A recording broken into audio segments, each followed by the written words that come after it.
I'm Bill Case. I'm the president of the German Village Society, and this is the latest in our oral histories, and we're about to have a conversation with a man who has a dual recognition with German Village. Number one, he is one of the founding members of the society, and number two, he was on the original commission. That's one of the right. original commission members. Dick Eiselt, welcome. Thank you. Dick, you're an architect by training. Yes. I'd like for you to tell us a little bit about how you became an architect. Well, I'm a retired architect. I've been retired for 23 years. And I became an architect because my father was an architect, and they suggested I go to architecture school and become an architect. And I really didn't want to, and he said, I'll tell you, you go ahead and do it, and if you don't like it, just quit. So I started it, and I didn't like it, but I didn't have the guts to quit. So I kept going, and I was not really getting good grades in my earlier years, and yet on my thesis I got a 4 on my thesis, so things started to look much better. And then I started getting quite interested in architecture. Ohio State? At Ohio State, yes. Graduated 1953. Yes. Tell us about your father's involvement in architecture. What kind of work he did? I found that interesting when we Well, talked. my father did general work, but he was very heavy in industrial buildings, and he did work for the Wagner breweries and for the Franklin Brewing Company, and also for the Belmont Casket Manufacturing Company. So these are that's the kind of work he did. So he was involved in some of the very breweries that are part of the history and legacy of German Village. Oh yes, yes. When you got out in 1953, I understand you went to New York. Yes, I did. Tell us about that. Well, I went to New York. As a matter of fact, the day I graduated, I got on a train and went directly to New York because Howard Dwight Smith, who was one of my professors, said that's the way he got started and that's the way to get started, so that's what I did. Did you tell me that Smith helped design Ohio Stadium? I think he was the architect for the Ohio Stadium. And your father had some involvement in Ohio Stadium my as father worked for the well. Latham Company, and they were the general contractors, and my father designed the method of pouring the concrete for the stadium.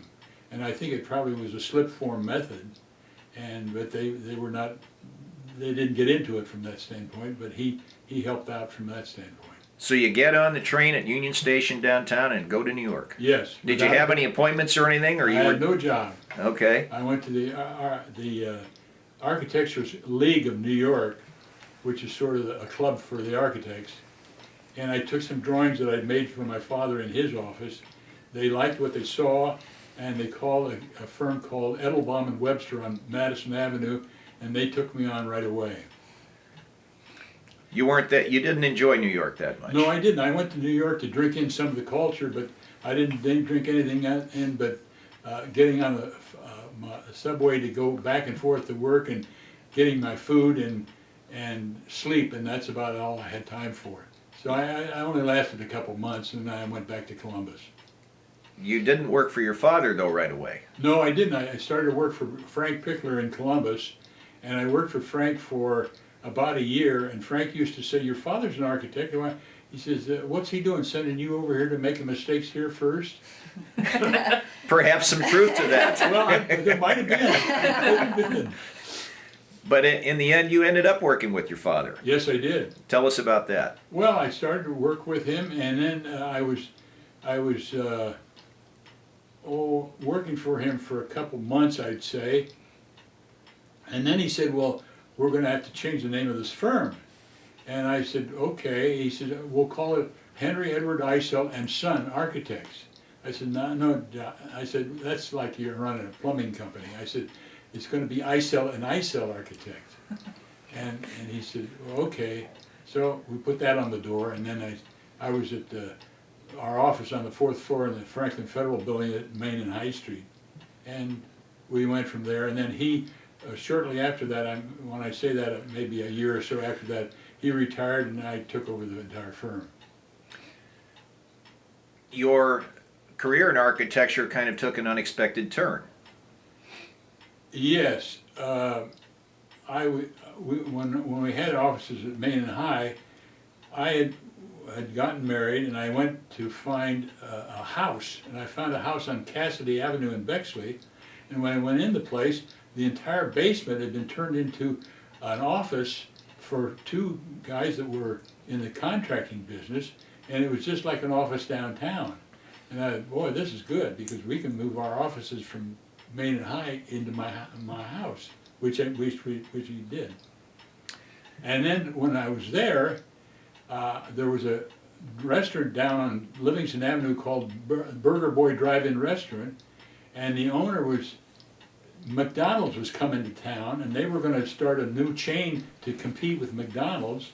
So he got a hold of, this Roy Tuggle got a hold of Milt Lusmauer, and he came over with Milt, and he didn't to see me one time at all. He'd never known me before. He didn't really know you very well. He didn't know me at all. Much less about your work. When he brought Milt over, he told Milt, "This guy's a great architect," and so he didn't know what I was. But I got the project because I was in the right location. This was the restaurant project for a hamburger place. And then we designed buildings all over the country. I designed for BBF. We called it BBF after that. And I designed buildings, and I was registered in 31 states. BBF took off for a good long time. Oh yes, it did a good job. And as a matter of fact, I remember, I think it was down Refugee Road, BBF was there and came in, and McDonald was already there, and with 2 months McDonald closed down because BBF took all their business. You'd never designed a restaurant, but Toggle said you were the greatest architect I was around. an expert in anything. So all of a sudden you became an expert in restaurant design. Yes. And then I got a call from Eddie Grayson for York Steakhouses, and he had already cleared it with Tuggle to see if I wasn't stealing their architect, and he said no, he works for everybody. So I got that account, and then I started doing work all over the country for them. Dick, I don't know if you know Larry Schaefer, who served on the commission after you did it, and he has almost exactly the same story about how he got involved in brokering gasoline stations in Columbus. Right? He had no knowledge, but went to a meeting much like you did, and all of a sudden he became the expert on setting up service stations. That's how it happens, I guess. So you're a Bexley guy, right? You were born and raised in Bexley, right? And really never lived in German Village. No, I never lived in German Village. You became very active civically as you moved along in your career, right? Yes. Tell us about that. Well, I was president of the American Institute of Architects Columbus chapter, and then I was also president of the Columbus Arts Council. Excuse me. And I was on the board of trustees for the Columbus Junior Theater of the Arts, and I was on several other organizations, and I was pretty busy. I don't know how I really got time to practice architecture. And by the way, that architecture practice really took off with, I think you talked about your marketing program. Yes, I started my own marketing program, and I would, when I was going to a certain city to do a job that I already had, I would get a telephone directory and find out where the restaurants were in that area, and then I would send them a mailing, and then I would get they would invite me to stop in and talk about something they wanted to do. So it went from a one-man office that my father had, that I ended up with 22 people in my firm. All your civic involvement led you into contact with a fellow by the name of Frank Fetch, I understand. Oh, absolutely. Tell us about that. Yeah, Frank was quite a man. Frank had been doing some house renovations in German Village before I met him, and he had bought this house on Mohawk and called me and said, would you want to come down and look at it, and maybe you could work for me on it. So I went down to look at the place, and it was a complete mess. It was horrible. It had a car parked on concrete blocks in the front yard, and it was basically falling apart. So Frank says, well, what do you want to do with this? I said, well, the best thing you could do is tear it down. And Frank said, oh, no, I want to get this rehabbed so people can see what can be done with a property like this. So I don't want to tear it down, I want to make it better. It was a pretty big house. It was a 2-story house, yeah. And you said he paid something like $4,000 He paid for it. $4,000 for it, and I think I put about $24,000 into it. Beyond that, to do the work we were doing, we put all new windows and really brought it up to date. That awful condition of that property was not unlike many properties in German Village at that time. Oh, absolutely. German Village was like a slum at that time. It wasn't German Village, obviously. You said, though, that Frank kind of had a plan to transition this area. He did what? He had a plan to have it look like another community. Frank says, he said, are you familiar with Georgetown? I said, yes. He says, well, Georgetown was a mess at one time, and he says people bought the property there and improved it, and now it's a prestige place to live. And he says that's the way this is going to be in German Village.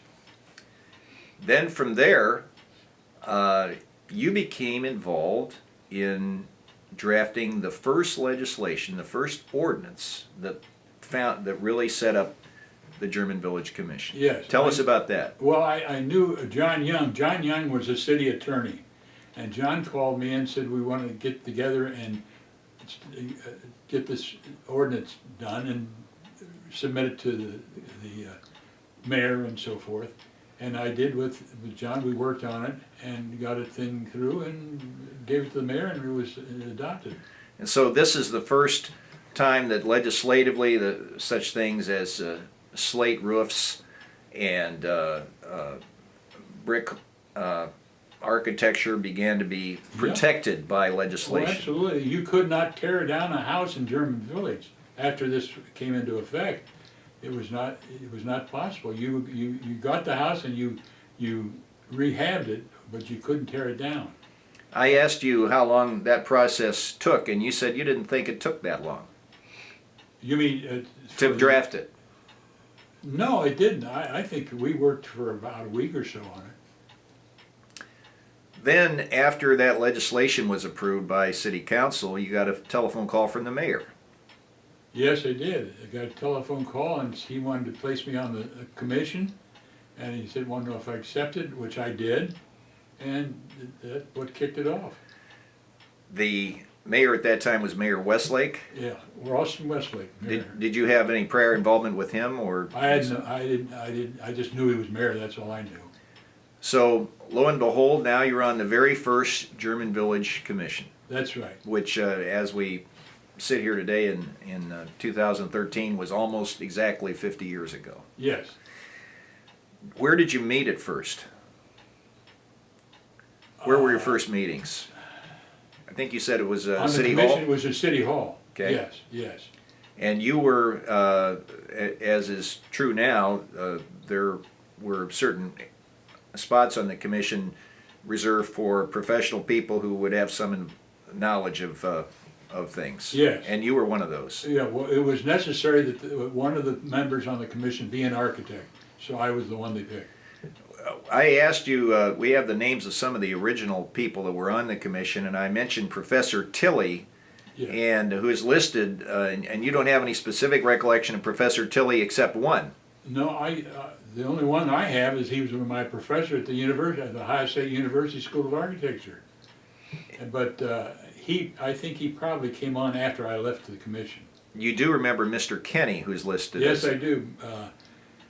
Gebhard Kenny was his name, and he was the founder and the president of the Columbus Plastics Company, which was located on Mount Vernon Avenue over on the west side. And I think there's a certain type of product that they made? Yes, at that time they made a product called Lustoware, which was containers to put in the refrigerator when you want to refrigerate food or leftover or something like that. It was something like Tupperware.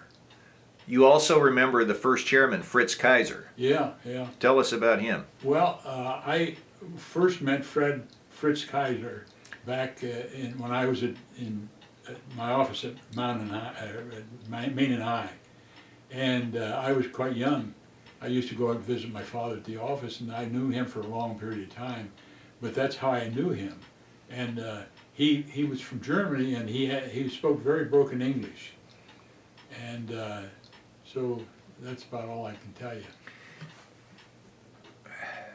I think we talked a little bit about your early days on the commission, and you said that when you get a case in front of you, you were trying to be very vigilant in preserving what you saw as the emerging integrity of German Village. Absolutely. Tell us about your philosophy as a commissioner. Well, I mean, I don't care if I knew him or didn't know the person coming before me. If I wanted to say, no, you can't have what you're asking for, I would say it. I didn't favor anyone. I just favored the German village, and it had to be something that would fit into the village and do well for it. And you don't remember exactly how long you served. No, I don't. But it was for a good period of time. Yes, it was for several years. Did you begin to see an improvement in the condition of the area? Yes, but nothing like today. It did what Frank said. It would take off and be another Georgetown. You do remember some of what was going on in the area in the 60s. I think you said you patronized the Central Market, which was later torn down with I-70. Oh, yes. Or I guess actually that's where the bus station is now. Yeah. But you do remember the Central Market. Yes, my mother used to take us. I have a twin sister. My mother would take us shopping there every Saturday, and one thing I remember is one of the meat purveyors there would always reach into the counter and get 2 wieners and reach over the counter and give each one of the twins a wiener to eat. Anytime we went there. That's a great memory. That became a ritual.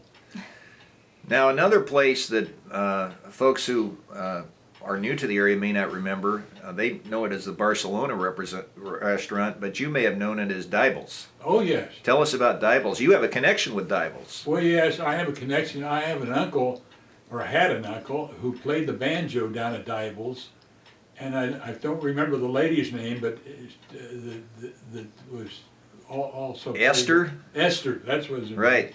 And but he played banjo down there, Adolf Eiselt, and so that's my connection with it. And you saw Adolf in action down there? Oh, absolutely. I took my kids down one time and let them see him. You also were a founding member of the society. How did you get in? Did you come to do that? I was what? You were a founding member of the German Village Society. Well, did Frank get you involved in that? I think probably. I don't know whether Frank did or not. I don't remember who got me involved in there. But you're still a member today. You're one of the originals. Yes, yes.